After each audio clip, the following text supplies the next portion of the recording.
Taste the Daily. Kanyakumari கடற்கரையில் வார விடுமுறையை கழிக்க ஏராளமான சுற்றுலா பயணிகள் குவிந்தனர். சூரிய உதயத்தை காண அதிகாலை முதலே குவிந்த பக்தர்கள் மேகமூட்டம் காரணமாக சூரிய உதயம் தென்படாததால் ஏமாற்றம் அடைந்தனர். பின்னர் காந்தி மண்டபம், காமராஜர் நினைவு மண்டபம், அரசு அருங்காட்சியகம் மற்றும் விவேகானந்தர் நினைவு பாறை மற்றும் திருவள்ளுவர் சிலை ஆகியவற்றிற்கு சென்று விடுமுறையை கழித்து வருகின்றனர். சபரிமலை பக்தர்களும் கன்னியாகுமரிக்கு வருகை தந்துள்ளதால் கடற்கரை களை கட்டியுள்ளது. மதுரை மாவட்டம் உசிலம்பட்டியில் வரும் ஜனவரி மாதம் 15ஆம் தேதி பிறந்தநாள் காணும் ஜான் பென்னி குயிக்கு பொங்கல் வைத்து விழா எடுத்தனர்.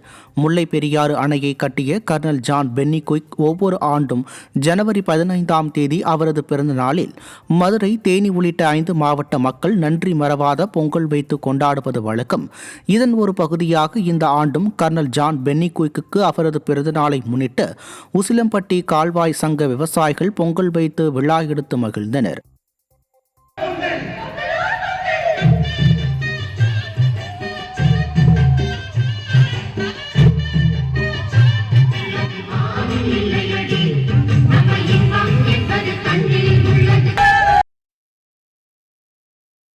தஞ்சாவூர் மாவட்டம் பூதலூர் அருகே உள்ள நடுப்படுகை, திருக்காட்டுப்பள்ளி மற்றும் ஓம்பத்துவேலி உள்ளிட்ட சுற்றுவட்டாரங்களில் கரும்பு அறுவடை நடைபெற்று விற்பனையும் அமோகமாகி உள்ளது. இந்த பகுதியில் மண் மற்றும் நீரின் தன்மையால் தித்திப்பானதாகவும் 12 அடி உயரத்தில் இருக்கும் கரும்புகளை 10 களி கொண்ட ஒரு கட்டு கரும்பு 180 முதல் 300 ரூபாய் வரை குறைந்த விலையில் விற்பதாக விவசாயிகள் தெரிவிக்கின்றனர்.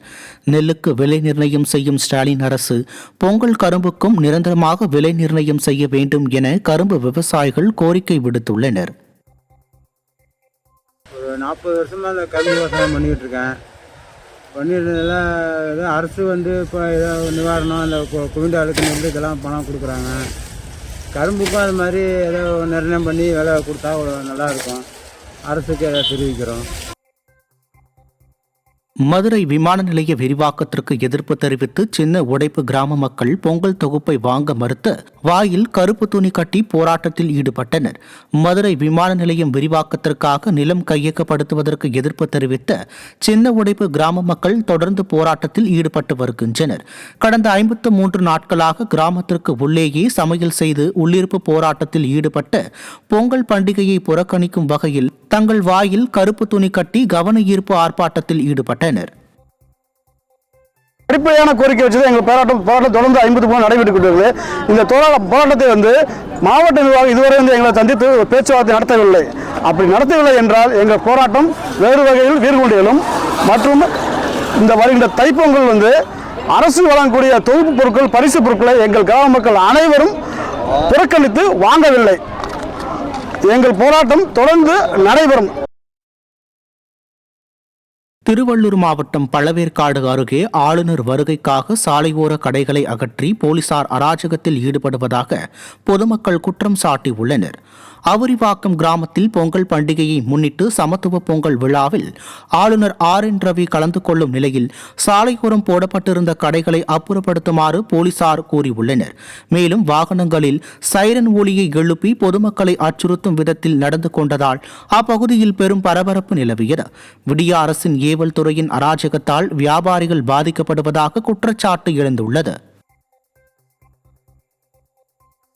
நாகப்பட்டினம் மாவட்டம் வேதாரண்யத்தில் அதிமுக முன்னாள் அமைச்சர் OS மணியன் யார் அந்த சார் என்ற ஸ்டிக்கரை இருசக்கர வாகனங்களில் ஒட்டினார். வேதாரண்யம் ஒன்றிய நகர கழக அலுவலகத்தில் ஸ்டாலின் அரசை கண்டித்து நாகை மாவட்ட கழக இளைஞர் மற்றும் இளம் பெண்கள் பாசறை செயலாளர் மாணிக்கவாசு ஏற்பாட்டில் யார் அந்த சார் என்ற வாசகம் அடங்கிய ஸ்டிக்கரை அதிமுக முன்னாள் அமைச்சரும் சட்டமன்ற உறுப்பினருமான OS மணியன் 200க்கும் மேற்பட்ட இருசக்கர வாகனத்தில் ஸ்டிக்கர் ஒட்டினார். மேலும் நாகை மாவட்டத்தில் தலைஞாயிறு, கீழையூர், கீழ்வேளூர் உள்ளிட்ட இடங்களிலும் கழக நிர்வாகிகள் யார் அந்த சார் என்ற ஸ்டிக்கரை இருசக்கர வாகனங்களில் ஒட்டினர். பின்னர் செய்தியாளர்களை சந்தித்த அதிமுக முன்னாள் அமைச்சர் OS மணியன் திமுக அரசு ஒவ்வொரு நேரடி நெல் கொள்முதல் நிலையத்திலும் நெல்லை உழவைத்து எடுப்பதற்கு டிரையர் மிஷன் போர்க்கால அடிப்படையில் வழங்க வேண்டும் என வலியுறுத்தினார். இந்த நிகழ்ச்சியில் கழக நிர்வாகிகள் பலர் கலந்து கொண்டனர். 19% இருக்கிற ஈரப்பதத்தை 24% உயர்த்தி தர வேண்டும். இல்லாத போது எப்படி ஒவ்வொரு நேரடி நெல் கொள்முதல் நிலையத்திலும் நெல்லை தூத்தி எடுப்பதற்கான மிஷின் வைக்கப்பட்டிருக்கிறதோ அதேபோல இந்த நெல்லை உலர வைத்து எடுப்பதற்கு மாய்ஸ்டர் ட்ரையர் மிஷின் ஒவ்வொரு டிபிசிக்கும் நேரடி நெல் கொள்முதல் நிலையத்திற்கும் அரசு உடனடியாக இந்த பருவத்திற்கு இப்போதே போர்க்கால அடிப்படையில் கொள்முதல் செய்து அதை வழங்க வேண்டும்.